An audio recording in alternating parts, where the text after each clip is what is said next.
Thank you.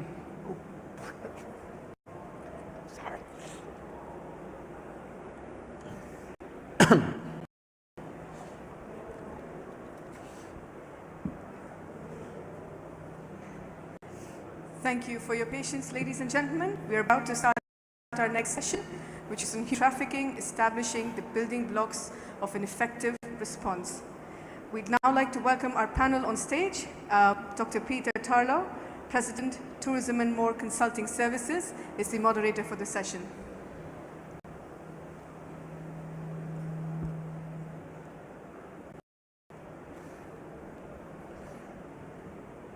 Good afternoon.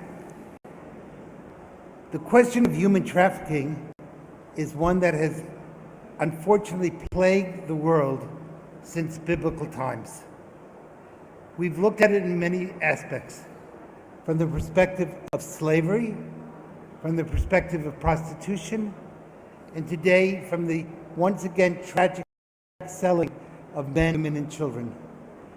This afternoon, we will be looking at three parts of the world to get a balance and to see what commonalities we have and what are some of the differences. We have a speaker from Nigeria who will, of course, represent her own country, but we might say the African continent. Someone from London, England, from the United Kingdom, representing the European side of the equation, and someone from the Philippines who will be speaking about the question of how it impacts the Pacific Asian part of the world. So again, this gives us three very different perspectives. I'm currently writing a book on human trafficking from the American perspective, both the United States and that of Latin America, so the Western Hemisphere. So again, together we have Africa, Europe, and the Asian Pacific. That gives us three completely different aspects. So we're going to start with our first speaker, Fatima. She's a lawyer. She works in Nigeria. And I'm going to ask each person to speak about 7 minutes, and then we will open up for questions. So Fatima, would you be kind enough to tell us something about human trafficking and what are some of the key issues in Nigeria, or if you can, other African countries too? All right. Thank you, Peter, and good afternoon, everyone. Just to say that, like all other African countries, human trafficking in Nigeria is quite pervasive. And for the past 5 years, especially with the emergence of the COVID-19 pandemic, we've seen the crime of human trafficking evolve. So human traffickers now operate online as much as they operate offline. And this dimension has also forced us to revolutionize the way we tackle issues of human trafficking. In terms of trends and patterns, in Nigeria, we experience internal trafficking and also external trafficking.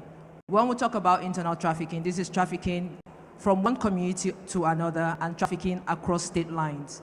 Then, of course, external trafficking, which is trafficking across our borders. In 2022, we rescued and received about approximately 2,800 victims of human trafficking. And we were also able to convict 80 human traffickers. In 2023, which was last year, we rescued and received approximately 2,200 victims of human trafficking. And of course, we secured 67 convictions. And most times when I have conversations with people, one of the questions that come up is, where are Nigerians typically trafficked to? But a lot of human trafficking victims are trapped mostly within the West African corridor. So we say Togo, Mali, Ghana, Cote d'Ivoire, Burkina Faso, Senegal, the Gambia. And of course, we have a lot of, not just only Nigerian victims, but a lot of Africans trapped in Liberia, in Libya. In the past year and a half, we've also seen incremental cases of trafficking for labor exploitation to the Middle East, especially to cities like Baghdad and Basra, also to the Kingdom of Saudi Arabia.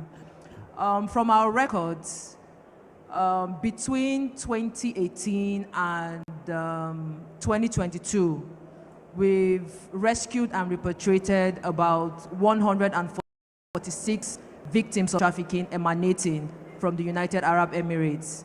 In 2023, we received about 2 victims, and as at today in 2024, we've received 1 victim of human trafficking from the United Arab Emirates. How am I doing with time? Okay, another 2 minutes. Let me stop here. Thank you. 2 minutes. I'll introduce you.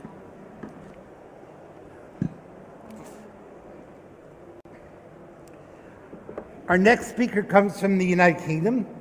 She is a world expert when it comes to human trafficking. This is a copy of her book, Human Trafficking in Modern Slavery, Law and Practice. And I think one of the great tragedies of human trafficking is in the title when we have to speak about slavery, so many here in the 21st century. So Philippa, if you'd be kind enough to tell us a little bit about some of the issues of human trafficking in the United Kingdom. Thank you. So in the United Kingdom, we have a problem with domestic trafficking. So the highest nationality of people identified in the United Kingdom are British nationals. The trends that we're seeing in the UK are that we have individuals that are trafficked for forced criminality more than any type of exploitation. So we are utilizing individuals in forced cannabis production, in forced robberies, in all types of crime. I've represented individuals that have been forced and compelled to commit numerous types of offences, from very minor offences all the way up to murder. That is a real challenge for law enforcement. How do we protect victims who are involved in the criminal justice system, who are forced into criminality? We see other types of criminality throughout the UK. We also see this in other pockets of the world. We're seeing organised crime groups linking up. So we see Vietnamese nationals trafficked through Europe into the UK. We're seeing all types of different trends of criminality. So we see Albanian gangs, we see Asian gangs operating in the United Kingdom. As well as forced criminality, we are seeing forced labour. As part of the UK's legislation, we are very much focusing on the corporate sector. So under our Modern Slavery Act, we are trying to force companies to look at their supply chains. Are they using forced labour? Are they doing the right due diligence? Modern slavery is on the rise. I don't think that we are seeing an increase in trafficking. I think that we are seeing an increase in identifying victims, which is why we have higher figures. I think we must do more, both domestically and throughout the world, to identify victims that are involved in forced criminality and exploitation. We've come a long way from the stereotypical types of exploitation, such as sexual exploitation. Many countries now acknowledge that individuals are involved in forced criminality as a part of their exploitation. Many women will go on from sexual exploitation to be forced into different types of criminality. And again, this causes law enforcement a real challenge in identifying what we call as alpha victims. So they're still under the control of their exploiters whilst controlling others. And that sort of victim-perpetrator paradigm and that dichotomy, again, causes a real issue for law enforcement in identifying and protecting individuals who are entering into the criminal justice system. I think one of the things with the UK's Modern Slavery Act is that we now have a statutory defence in law to protect victims who are involved in this type of exploitation, as well as focusing on companies to try and eradicate forced labour in their supply chains. I think we will always have human trafficking and modern slavery. I think the one thing that the positive piece of legislation that's come from the UK is modern slavery compliant. So forcing the corporate sector to look at the due diligence that they do within their companies, what are they doing to train staff, do they have clean supply chains? And again, other countries around the world have followed our legislation, such as Canada, the US, and Australia. So we do have a lot more globally to do to identify, and I think as frontline practitioners, law enforcement, lawyers, we are the people that come into contact with these individuals in the first instance, and it's very important that we are aware of the trafficking indicators and the way that individuals present to us. Traffickers will continue to evolve and adapt their modus operandi, and it's really on us to keep up with how these crime groups are adapting and operating, both in our own jurisdictions but also globally. Thank you. You have about another 3 minutes if you'd like to speak. Thank you. As well as forced criminality, we also see domestic servitude in the UK, and that, again, we see this in other countries. There's been a lot of test cases in the United Kingdom with diplomatic immunity and forced labour in the household.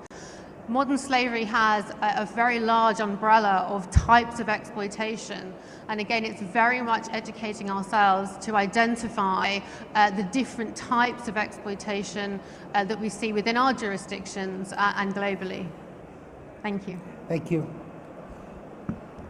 Our third presenter, then afterwards we will be having a cross conversation and then open up the floor to questions, is my friend Rommel, who is from the Philippines. And I think he represents a part of the world which unfortunately was once summarized by the American ambassador, he was telling me, who said that many American tourists come to the Philippines particularly for the purpose of sex and sex trade. And unfortunately, I would like to say that's not true, but I think the ambassador's words were all too true. And so, Rommel, if you could speak a little bit about what's going on in the Philippines and also in the whole Eastern Asian world, because that's quite an important part of human trafficking. Thank you very much, Peter, and good afternoon to everybody. The problem of human trafficking in the Philippines cannot be separated from the global problem of human trafficking. And there's no doubt trafficking is a global problem with the increasing mobilization of persons in this new era of globalization, which is becoming more and more complex as a result of strong social media influences. Based on the most recent report of the United Nations Office on Drugs and Crimes, human trafficking is a modern form of slavery, as mentioned by Philippa. And this form of modern slavery occurs all over the world. And according to the UNODC, the most common form of human trafficking is sexual exploitation, representing 79%, whose victims are predominantly women and girls, but increasing number of men are occurring. Around 30% of the 155 countries which provided data on the gender of traffickers, women constitute biggest proportion of traffickers. In fact, women trafficking is the usual norm of trafficking in some parts of the world. Forced labor is the common form of human trafficking, representing 18% of the global figure. Admittedly, forced labor is less frequently detected and reported than trafficking for sexual exploitation. It is an inconvenient truth that almost 20% of all trafficking victims worldwide are children. In some parts of Africa and in the Mekong region in Asia, children are the majority of trafficking victims. In fact, in some parts of West Africa, as mentioned by Fatima, up to 100% of trafficking victims are children. With implementation of the United Nations Protocol against trafficking in persons that entered into force in 2003, the world has demonstrated significant achievements in countering human trafficking after 2 decades. But there is no reason to be complacent, as the problem of human trafficking worldwide persists. We still need to increase the awareness of the global citizens about the need to sustain our fight against this problem. We need to inform our people that there's a global action line against human trafficking and make this action line more accessible to the marginalized sectors of our society most victimized by this crime against the humanity. My country, the Philippines, considers human trafficking as a national security and law enforcement concern being a threat to the human security not only of people directly victimized by the menace, but also of their loved ones and neighbors. Around 100,000 Filipino children, mostly young girls, are being trafficked for prostitution and sexual slavery. Some overseas Filipino contract workers worldwide are also being victimized by human traffickers by forced laborers. Thus, the Philippine government, through its concerned law enforcement authorities, takes a strong countermeasure in order to combat human trafficking, not only in the country, but also in the region and even in the world at large. We believe that we cannot solve the problem of human trafficking in the Philippines without cooperating with our neighbors in Asia and with other law enforcement authorities all over the world. And I'm very happy that the Dubai Police Force is taking a strong action against this human trafficking, especially with your concept of smart policing. We also need smart policing to combat human trafficking, not only in the Philippines, but worldwide. In the 2023 Trafficking in Persons report of the Philippines, the U.S. State Department recognizes that the Philippine government fully meets the minimum standards for the elimination of human trafficking. And according to this report, Philippine efforts included investigating more trafficking crimes, convicting more traffickers, amending its anti-trafficking law, increasing funding to the Interagency Council Against Trafficking, and sentencing nearly all traffickers to significant prison terms.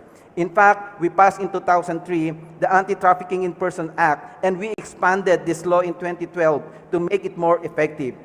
Fight against human trafficking in the Philippines is, in fact, a serious concern, and we need the world to help us in this fight. Thank you. I want to thank the three of you for the initial presentation. We have many people here, obviously, from law enforcement. I'm going to ask each of you, just to get the ball rolling, if you had one wish that you would like law enforcement to do, how would you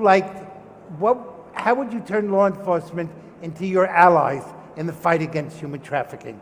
So we started with Fatima. Why don't we start this time with Rommel, and we'll work our way back.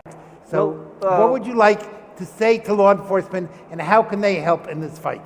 I think what we need to do is greater information exchange on organizations, organized crimes involved in human trafficking.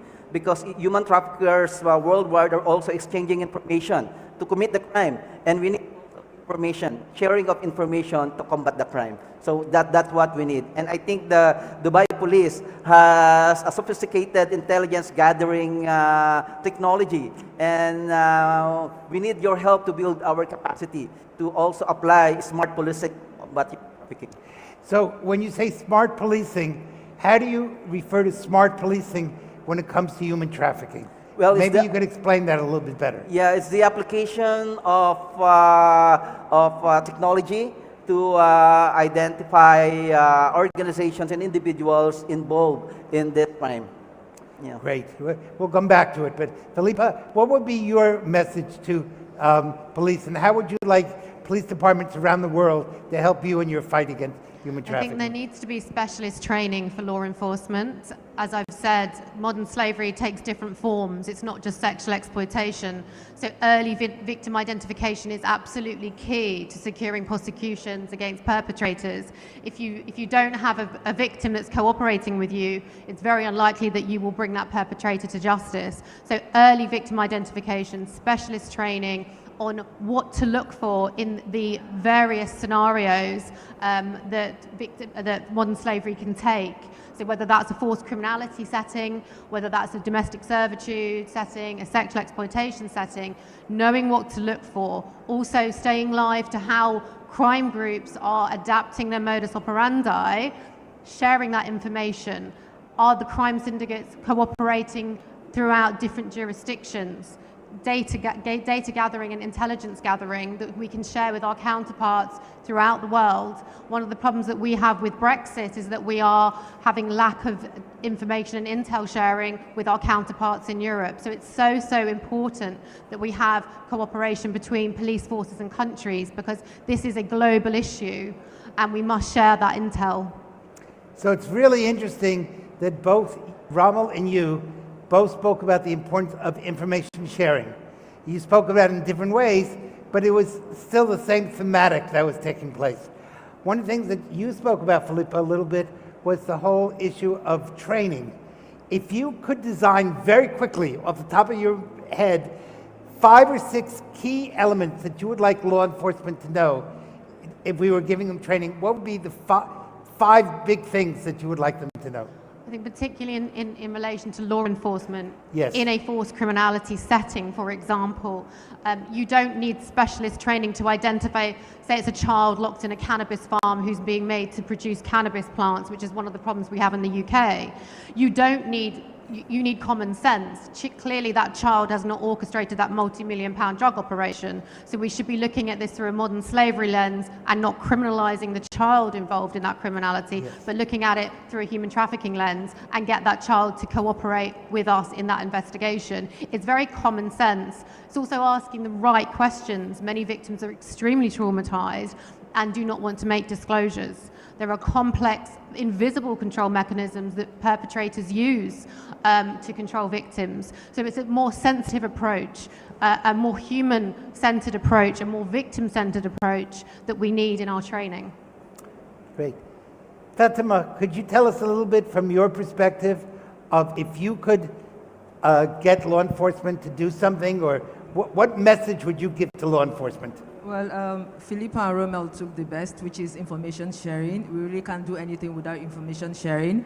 But I would say also establishing bilateral agreements or sectoral memorandum of understanding between whether it's a centralized trafficking in persons agency or trafficking in persons unit.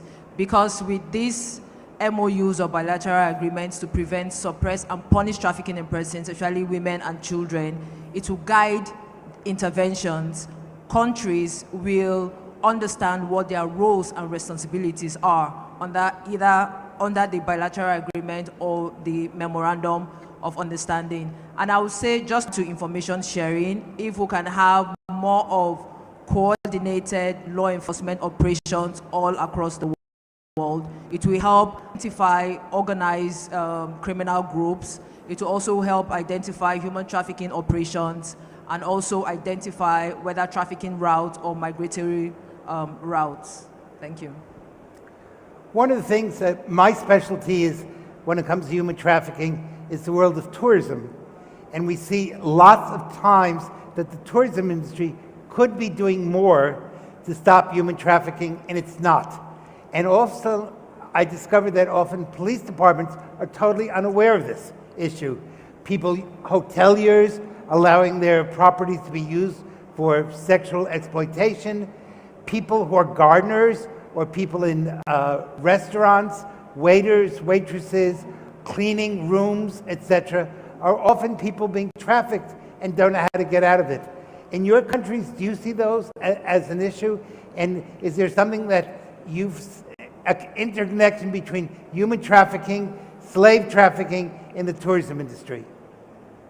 Fatima, would you like to start? Oh yes, definitely. From what you described is something we see not just in Nigeria, we see it a lot in a lot of African countries, where not just hoteliers, we see travel agencies, we see tour operators who facilitate the crime of trafficking in persons.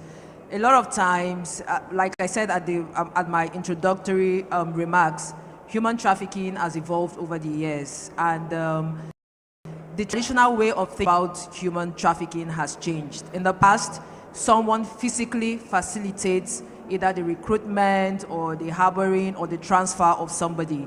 But right now, what we see is traffickers controlling their victims without even having a face-to-face. So we have instances where traffickers send their victims to their brokers or either their transporters or their harborers. And one of the sectors that harbors victims is definitely the tourism industry. We see a lot of victims being harbored in hotels, and in the past year we've also rescued a lot of victims. And when we have conversations with operators that work in this industry, we give them the basic training that they need. We tell them it's as simple as putting your human trafficking hotline, even if you don't have the ability to identify who a human or a victim is. Once you put the national hotline, or you put different reporting mechanisms that victims can report if they find themselves in an exploitative situation, we help reduce the crime of human trafficking. Thank you.